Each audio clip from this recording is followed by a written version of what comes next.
ശബരിമല സ്വർണ്ണക്കൊള്ള കേസിൽ അഴിമതി നിരോധന വകുപ്പുകൾ കൂടി ചുമത്തി പ്രത്യേക അന്വേഷണ സംഘം എന്നതാണ് ഹൈക്കോടതി നിർദ്ദേശപ്രകാരമാണ് ഈ നടപടി. കേസ് കൊല്ലം വിജിലൻസ് കോടതിയിലേക്ക് മാറ്റും.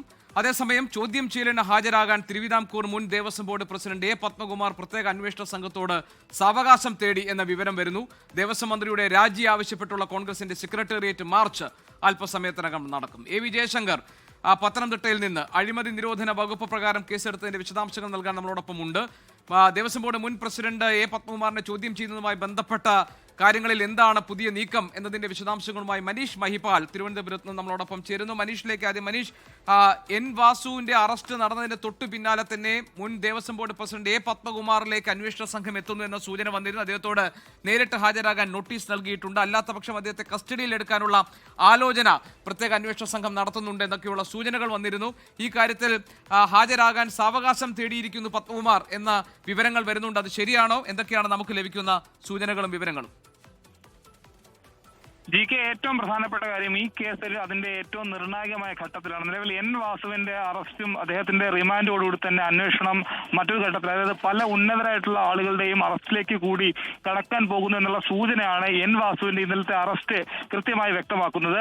ഇതിൽ നിലവിൽ പത്മകുമാറിനെ സംബന്ധിച്ച് പത്മകുമാറിനെ കസ്റ്റഡിയിലെടുത്ത് ചോദ്യം ചെയ്യുക അന്വേഷണ സംഘത്തിന് ഏറ്റവും അനിവാര്യമായ കാര്യമാണ്. കാരണം നിലവിൽ ഈ കേസിൽ പിടിയിലായിട്ടുള്ള 5 പ്രതികളാണ്. ഈ 5 പ്രതികളും മൊഴിയിലും ഈ കേസുമായി ബന്ധപ്പെട്ട് 2019 ദേവസ്വം ബോർഡ് പ്രസിഡന്റ് എൻ പത്മകുമാറിനെ ഇതുമായി ബന്ധപ്പെട്ട് ഇതുമായി ബന്ധപ്പെട്ട് കൃത്യമായി ബന്ധമുണ്ടെന്ന് തെളിയിക്കുന്ന പല മൊഴികളുമായിരുന്നു ഈ കേസിൽ ഈ പ്രതികൾ എല്ലാവരും നൽകിയിട്ടുള്ള മൊഴി. അതിലും ഏറ്റവും പ്രധാനപ്പെട്ട കാര്യം, ഈ നിലവിൽ CPM ആയിട്ടുള്ള, അതായത് CPM-ന്റെ പത്തനംതിട്ട ജില്ലാ കമ്മിറ്റി അംഗവും കോന്നി മുൻ MLA-യുമായിട്ടുള്ള എ പത്മകുമാറിനെ ഇപ്പോൾ ഏതെങ്കിലും തരത്തിൽ അറസ്റ്റ് ചെയ്യുകയോ കസ്റ്റഡി എടുക്കുകയോ ചെയ്താൽ അത് വലിയ രാഷ്ട്രീയമായി CPM-ന് വലിയ ഒരു പ്രതിസന്ധിയിലേക്ക് ഉണ്ടാകും. തെരഞ്ഞെടുപ്പിലടക്കം വലിയ തിരിച്ചടി ഉണ്ടാകുന്നുള്ള ഒരു ആശങ്ക സർക്കാരിനുണ്ട്. പക്ഷേ ഇതിൽ ഹൈക്കോടതിയുടെ മേൽനോട്ടത്തിലുള്ള അന്വേഷണമായതുകൊണ്ട് തന്നെ ഇനി ഏറിപ്പോയാൽ 2 ആഴ്ച മാത്രമാണ് സമ്പൂർണ്ണ റിപ്പോർട്ട് ഹൈക്കോടതി ദേവസ്വം ബെഞ്ചിന് മുൻപിൽ സമർപ്പിക്കാനുള്ളത്. അതുകൊണ്ട് തന്നെ അന്വേഷണം ഏറ്റവും വേഗത്തിലേക്ക് കടക്കേണ്ടതുണ്ട്. ഇനി അറസ്റ്റ് അടക്കമുള്ള ഒരു നടപടികളും താമസിപ്പിക്കേണ്ട നിലപാടിലേക്ക് SIT മാറിയിട്ടുണ്ട്. അതുകൊണ്ടാണ് എൻ വാസു ആണെങ്കിൽ കൂടി കഴിഞ്ഞ ദിവസം 2ാം ഘട്ട ചോദ്യം ചെയ്യലിന് വേണ്ടി അദ്ദേഹത്തിന് നോട്ടീസ് നൽകിയെങ്കിലും എൻ വാസുവും സാവകാശം തേടിയിരുന്നു. പക്ഷേ സാവകാശം നൽകിയില്ല. ഇന്നലെ തന്നെ വന്നില്ലെങ്കിൽ വീട്ടിൽ വന്ന് അറസ്റ്റ് ചെയ്യുന്ന നടപടിയിലേക്ക് SIT കടക്കുമെന്നുള്ള സൂചന ലഭിച്ചതിന്റെ അടിസ്ഥാനത്തിലായിരുന്നു എൻ വാസു നേരിട്ട് തന്നെ ഈഞ്ചക്കലിലെ ക്രൈംബ്രാഞ്ച് ഓഫീസിൽ എത്തുകയും അവിടെ വെച്ച് അറസ്റ്റ് രേഖപ്പെടുത്തുകയും ചെയ്തു. അതുകൊണ്ട് തന്നെ എ പത്മകുമാർ കൊടുക്കുന്ന സാവകാശം വേണമെന്നുള്ള അയാളുടെ വാദം അല്ലെങ്കിൽ അത്തരത്തിലുള്ള കാര്യത്തോട് നിലവിൽ SIT പ്രതികരിക്കാൻ സാധ്യത.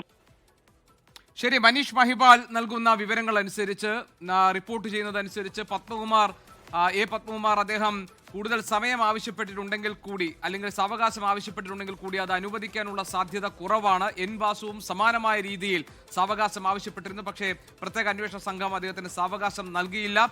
ഹാജരായില്ലെങ്കിൽ വീട്ടിലെത്തി കസ്റ്റഡിയിലെടുക്കും എന്ന വിവരം അദ്ദേഹത്തിന് ലഭിക്കുകയായിരുന്നു. അതിനെ തുടർന്നാണ് എൻ വാസു ഇഞ്ചക്കലിലെത്തി ഹാജരായത്. അതേപോലെ തന്നെ പത്മകുമാറിനും ഒരുപക്ഷെ സാവകാശം നൽകാനുള്ള സാധ്യതയും സാഹചര്യവും ഇല്ല എന്നാണ് മനീഷ് മഹിപാൽ പറയുന്നത്. അതോടൊപ്പം തന്നെ തിരഞ്ഞെടുപ്പ് അടുത്ത് വന്നിരിക്കുന്ന സാഹചര്യത്തിൽ പത്മകുമാറിന്റെ അറസ്റ്റ് ഉണ്ടായിക്കഴിഞ്ഞാൽ അത് വലിയ തിരിച്ചടിയാകുമെന്ന ബോധ്യത്തിന്റെ അടിസ്ഥാനത്തിൽ അത് തടയാൻ വേണ്ടിയുള്ള ശ്രമങ്ങൾ കൂടി ഒരു ഭാഗത്ത് നടക്കുന്നുണ്ട് എന്ന സൂചനയും ഇപ്പോൾ മനീഷ് മഹിപാൽ നൽകിയ റിപ്പോർട്ടിൽ ഉണ്ട്.